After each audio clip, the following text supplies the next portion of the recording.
Batagor merupakan makanan lezat yang terbuat dari ikan tenggiri segar, tahu, dan tepung terigu. Namun di tangan dingin Sista, kelezatan batagor tak terasa akibat penggunaan ikan busuk dan boraks. Yang ada justru membahayakan nyawa Anda. Setiap hari ia biasa membuat batagor ikan busuk racikannya di dapur rumahnya. Di sini satu persatu bahan untuk membuat batagor disiapkan. Mulai dari tahu, ikan busuk, boraks, bumbu penyedap, dan bahan lainnya. Selanjutnya, tangan terampil Sista pun mencampurkan semua bahan ke dalam wadah. Ini berapa Pak? Ini lebih. Apa lagi? Ya, kasih borak. Ini boraknya? Iya, ini. Berapa banyak borak ini? Secukupnya aja. Gimana? Kira-kira? Iya, kira-kira aja. Tergantung aja gitu adonannya. Sejumput demi jumput si putih boraks dicampur ke dalam adonan terigu. Tak ada takaran pasti, suka-suka Sista saja. Kalau nggak dipakein, jadi nggak tahan lama.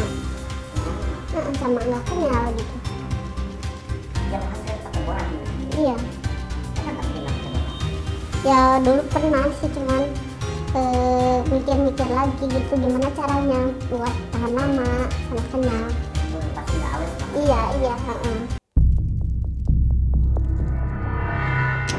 Sista mengaku tidak pernah secara khusus belajar membuat batagor ikan busuk.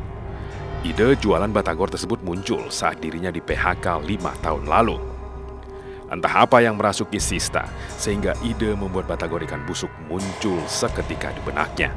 Yang ada di pikirannya saat itu hanya demi kelangsungan hidup keluarga. Ya sekarang kita tambahin ikan busuk ini. Ya ini baunya bau menyengat banget gitu. Meski udah lama juga bikin ini, tapi baunya muah gitu. Masih kecium. Ini ikan apa nih? Ikan tenggiri.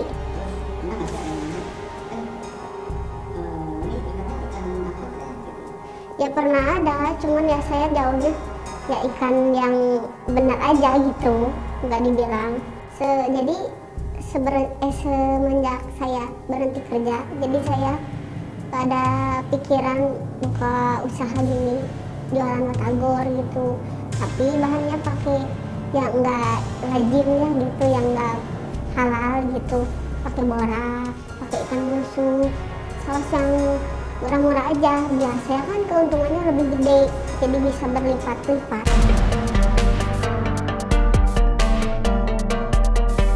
Setelah adonan ikan busuk dan boraks masuk ke dalam wadah, selanjutnya diberi air panas dan diaduk. Hari ini Sista membuat 50 bungkus batagor. Sebungkus batagor ikan busuk biasa ia jual seharga Rp8.000.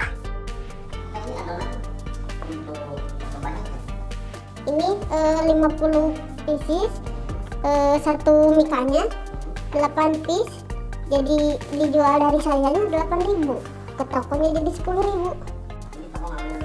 Iya.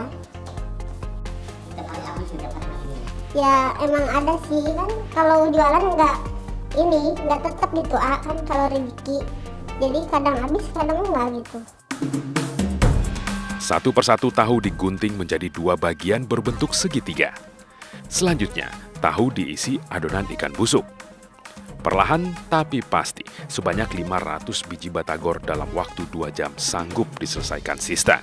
Kepikiran, cuman kan saya modalnya kan nanti modalnya besar, keuntungannya sedikit. Jadi kan saya carinya yang modalnya sedikit, keuntungannya bisa berlipat.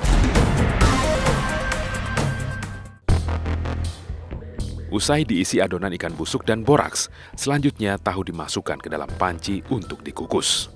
Benar saja, saat batagor sudah matang, aroma busuk dari ikan sudah tidak tercium, berganti bau irisan daun bawang.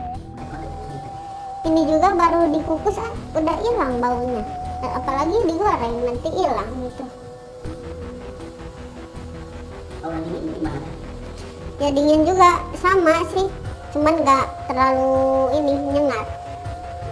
Soalnya kan jadi keciumnya bawang, daun gitu, sama bumbu. Susah bedanya nggak? agak susah sih emang, hampir sama, iya. Jadi kan pelanggan juga nggak curiga gitu. Ya ada sih kan, soalnya kan tetangga gitu, tetangga kan ke rumah gitu, pada nanya-nanya ini apa gitu.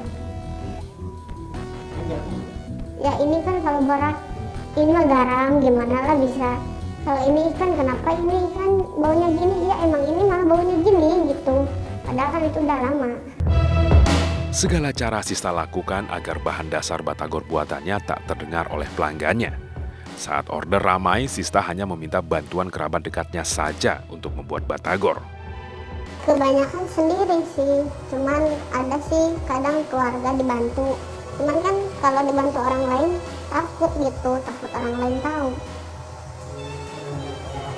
Iya. Selain batagor kukus, Sista pun menerima order batagor goreng. Menurut Sista, dirinya lebih tenang jika menerima order batagor goreng karena bau ikan busuk sama sekali tak tercium saat sudah matang. Nah ini kalau bedanya yang digoreng sama yang direbus. Jadi kalau digoreng baunya hilang banget gitu. Iya digoreng gitu. Jadi yang beli juga nggak tahu gitu, ini ikannya nggak layak gitu. Kalau untuk membedain kan batagor pakai ikan busuk sama pakai ikan busuk gitu. Ya kalau batagor yang halal paling juga kan baunya agak gimana kan, ini mah menyengat yang saya mah, sama lagi kan saya jadi kenyal, jadi kuat gitu, bisa dibesokin lagi. Kalau yang enggak kan nggak kuat lama gitu.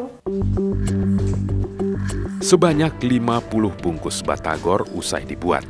Kini saatnya dikemas untuk kemudian dikirimkan ke sejumlah pelanggan yang telah memesan, baik itu di pasar maupun di warung sekitar kampung. Udah. Jadi ini tinggal nunggu yang ambil ya, kurir. Buat dimasukin ke warung sama ke toko-toko yang udah langganan. Iya.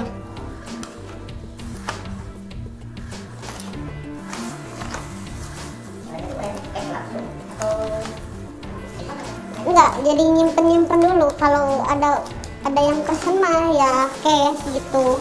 Kalau ke warung enggak cash. Melalui jasa seorang kurir yang konon masih kerabat Sista, batagor ikan busuk ini pun meluncur ke sejumlah pemesan. Soalnya kan kalau keliling itu nggak kuat, saya kan cewek gitu, jadi gampang capek. Kan apalagi saya kan dari pengolahan sampai antar-antar gitu, jadi kadang nyuruh orang lain. Penelusuran kami masih berlanjut. Kali ini, tim liputan iNews Files membeli sejumlah batagor secara acak untuk kemudian dibawa ke lab menjalani proses uji mikroba dan boraks. Dia akan menyerang organ pencernaan seperti ginjal, kemudian hati, kemudian usus, bahkan juga bisa menyerang otak.